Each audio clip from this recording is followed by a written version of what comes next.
Tutorial for how we calculate formulae from ionic compounds. So when we think about ionic compounds, the first thing we need to consider is the charge of the ions that make up the ionic compounds. So the first thing we need to consider is we can use the periodic table to work out the charge of different ions. There's a nice pattern that emerges depending on the group number. So IGC, we need to consider 6 different groups: 1, 2, 3, 5, 6, and 7. So group 1, 2, and 3 all metals. Okay, so they'll form positively charged ions. And groups 5, 6, and 7 are all non-metals, so will form negatively charged ions. Group 1, any ions from elements in that group will form +1, group 2 +2, and group 3 +3. And then group 5 will be 3 -3, group 6 -2, and group 7 -1. So that's the first way in which we can determine the charge of an ion. The second way is, sadly, we've got a little bit of learning to do. So there are a few things that we just need to kind of know off by heart. So the first one is these 5 different complex ions. So we'll just whip through the formula and charges. So sulfate ions have a charge of -2 and a formula of SO4. Nitrate would be NO3 with a charge of -1. Carbonate, CO3 with a charge of -2.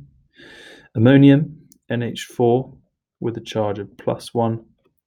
And hydroxide, OH, with a charge of -1. And there are a few other little bits and pieces we need to learn. So zinc ions, Zn, have a charge of +2. And silver ions, Ag, have a charge of +1. And finally, sometimes you'll see these Roman numerals in brackets after a metal. So iron's a good example. Now the Roman numeral gives you the number of the charge effectively. So we can see there we've got iron with a 2 after it in Roman numerals. That would be Fe +2. And if it's got a 3 in Roman numerals, it would be Fe +3.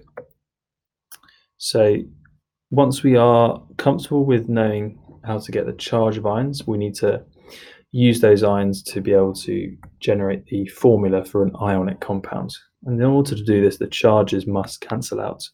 So let's look at calcium chloride first of all. So calcium will form a +2 ion and chloride a -1 ion. Now the charges must cancel out, so I can see that I'm going to need more chloride ions. In fact, I'm going to need 2 in total to cancel out the +2 charge on the calcium. So that will give us a formula of CaCl2.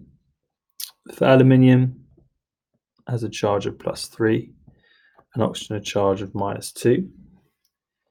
So a way of thinking about this is we can either do kind of trial and error, or we can think about the common multiple of 3 and 2, and that would be 6.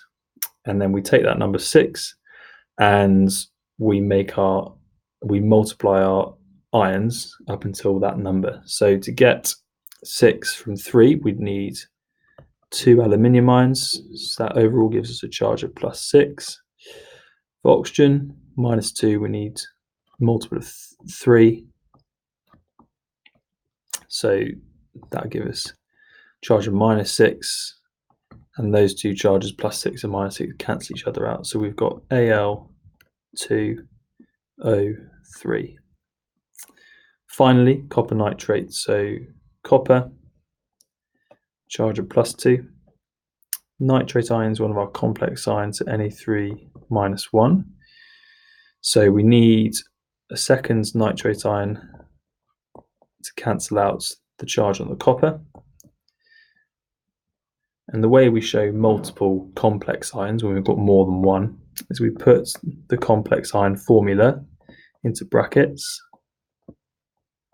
and then we use a number to show how many of those complex ions we have. So we've got 2 NO3 nitrate ions, so we put a 2 down there. So what you should do now is pause the video here and have a go